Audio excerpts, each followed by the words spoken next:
ও বাজার মাসুদ, তোরা তো ছোটকালে খেলার সাথে ছিলি, দেখি একটু খেয়াল টিকা রাখিস। আচ্ছা শামীম, হ্যাঁ এই যে অনেকদিন পরে যে মাঝে গ্রামে আসি আমরা, বুঝলি, তা মোটামুটি খুব ভালো লাগে এই একসাথে যে সবাই মিলে নামাজ পড়ছি, এই যে খুবই ভালো লাগে। হ্যাঁ, বিশেষ করে ঈদি আসলে সবার সাথে কম বেশি দেখা হয়, অনেকের সাথে তো 2-1 বছর হয়ে যায় দেখা সাক্ষাৎই হয় না। ওইটাই। এই ঈদি গ্রামে আসলে এই ভালো লাগাটা হয় যে সবার সাথে কম বেশি সাক্ষাৎ আছে, দেখা সাক্ষাৎ হয়। তারপরে মনে কর নিজের বাপ মা ভাই বোন অনেক বন্ধু টন্ধু আছে, সবার সাথে তো দেখা হয়, তাই না? হ্যাঁ, এটা একটা ভালো লাগার মতোই বিষয়। কি রে রিপন? আরে দোস্ত তুই? হ্যাঁ, তুই উদা আসে, তুই কোথায় যাচ্ছিস? এই তো একটু সামনের দিকে যাচ্ছিলাম। কেমন আছিস? তোর কথাই ভাবছিলাম, কতদিন তোর সাথে দেখা হয় না। সবাই ভালোই আছিস? হ্যাঁ, আল্লাহ খুব ভালো রেখেছে। ঈদের তুই মুলাকাত হইলো না দোস্ত? আয় আয় আয়,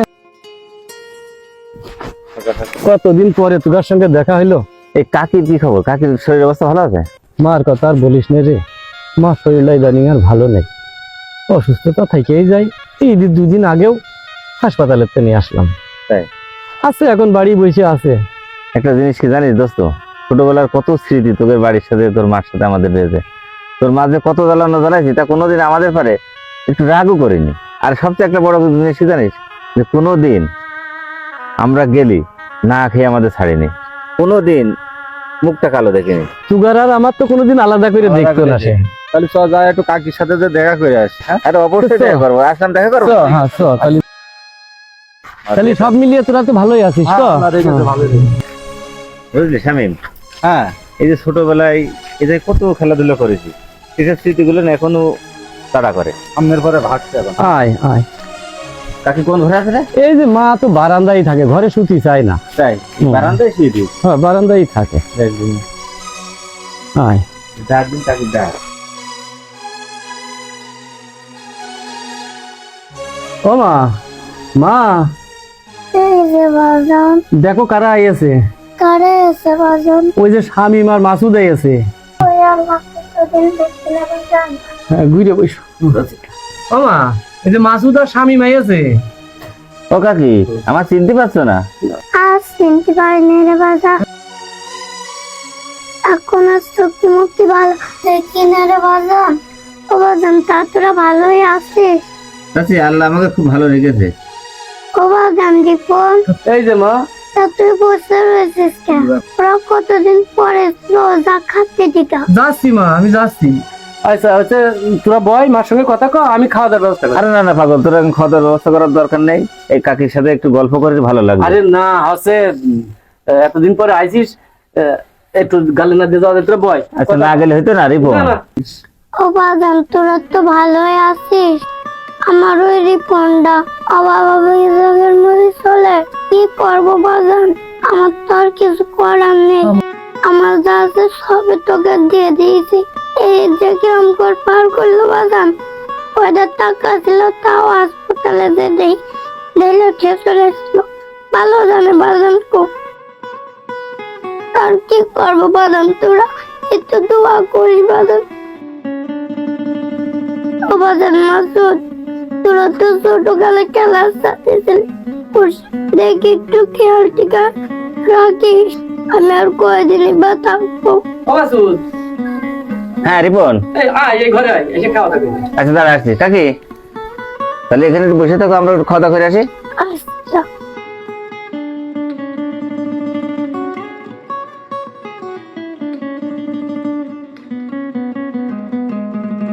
আম্মু, সকলে গরুর গোস কিনেছে, আমাকে গরুর গোস কিনবে না? এবং সুক্কা কাকারাই এসে শুনে ফেলাই দিবে না। না না, আমি মুরগির গোস দিয়ে খাবো না, আমার গরুর গোস দেয়া লাগবে না, আমি ভাতটি খাবো না নে। এমানি সে চাস নেই, কোনো কাকারা এসে শুনে ফেলাই দিবে না। শুনুক গা, সকলে গরুর গোস কিনেছে, আমাকে কিনবে না? ঈদের দিন কেউ কি মানুষরা মুরগির গোস খায়? মুরগির গোস দিয়ে আমি ভাতই খাবো না। শামীম,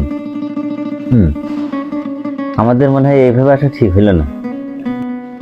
তুই তো বুঝতেই পারছি, কিন্তু আমরা তো আর পরিকল্পিত ভাবে আসেনি। তুই এবারে মেয়ে কি বলতে শুনেছিস তো?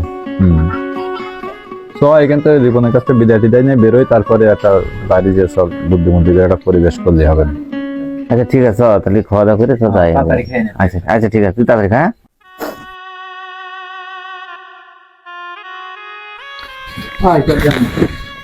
রিপন, হ্যাঁ, তাহলে গামছাটা যে গামছা দে আমার কাছে। আচ্ছা নে।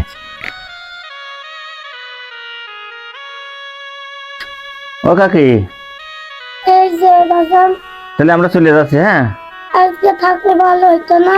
না কাকি, আর একদিন এসে থাকবা না, ঠিক আছে? আচ্ছা বাজান, আচ্ছা কাকি তাহলে থাকো, গেলাম। হ্যাঁ, আচ্ছা। তুমি চিন্তা করো না, ভালো হয়ে যাবা নে। আচ্ছা গেলাম কাকি। হ্যাঁ, আসসালামু আলাইকুম। ওয়ালাইকুম আসসালাম।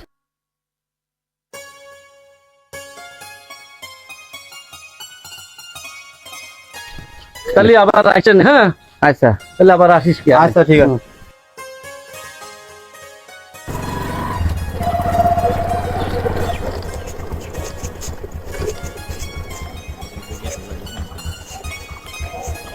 রিপন, রিপন, হ্যাঁ দোস্ত, এই এদিকে দিলি। আবার কি হইলো? আয় আয় আয় আয়। কি হইলো, তোরা গেলি আর আসলি? আরে দোস্ত বাড়ি গেলাম। ওই যে এই যে এইটা ধর। তোরা বাটি তুই আবার কি এবার কি? এর ভিতরে অল্প একটু গরুর মাংস আছে তোর মেয়ের জন্য। তোর মেয়ে দোস্ত তোরা গরুর মাংস নিয়ে আসলি কা? দোস্ত, তোর বাড়ির পরে ঢুকে আমি তখন বুঝতে পেরেছি যে তোর খুব দুরবস্থা হবে। দোস্ত এরকম দূর অবস্থা ছিল না, বুঝলি? এখন ওই যে ছেলেপেলের কেনাকাটা করে টানা হাসা করে চলি। ছেলেপেলের কেনাকাটা করে ঈদের বাজার সদাই করার জন্য কয়টা টাকা রাখিলাম। এর মধ্যে মা হঠাৎ করে অসুস্থ হয়ে পেলো। মা চিকিৎসা করে আমি আর বাজার সদাই করতে পারিনি। বাড়ি একটা মুরগি ছিল, তাই জবই গেছে। মেয়ে তা খাবে না, তোরা বোধহয় শুনে ফেলেছিস। শোন, আমরা যখন এই রুমে খাতে বসি তখন তোর মেয়ে বারবার ওর আম্মুর কাছে বলছে, আম্মু গরুর গোষ্ঠা ভাত খাবা না, গরুর গোষ্ঠা ভাত খাবা না। তাহলে তোর যে এত বড় দুরবস্থা হচ্ছে, অন্তত একবার আমাদের কাছে জানাতিস তুই। দোস্ত এইসব কথা আসলে কওয়া যায় না, বুঝলি? সম্মানের ব্যাপার, নিজের ইজ্জত গোপনে রেখে ছেলেপেলে নিয়ে কোনো না কোনো ভাবে পার করে ফেলি। আচ্ছা দোস্ত, দু একটা জিনিস মনে রাখে সবসময়, বন্ধুর কাছে কোনো সময় সম্মান অসম্মান নেই, বন্ধু বন্ধুই। আচ্ছা দোস্ত শোন, এখন এই জিনিস, এই গোশগুলো নিয়ে যে মেয়ের মা সব একসাথে খাবি, ঠিক আছে? আর আমরা চলে যাচ্ছি, তুই সন্ধ্যাবেলা আসতে বাজারে আয়, ঠিক আছে? আচ্ছা দোস্ত তাহলে গেলাম। হ্যাঁ, সন্ধ্যাবেলা দেখা হচ্ছে। ঠিক আছে দোস্ত, আচ্ছা ঠিক আছে, যা তাহলে সন্ধ্যের সময় বাজারে। আচ্ছা।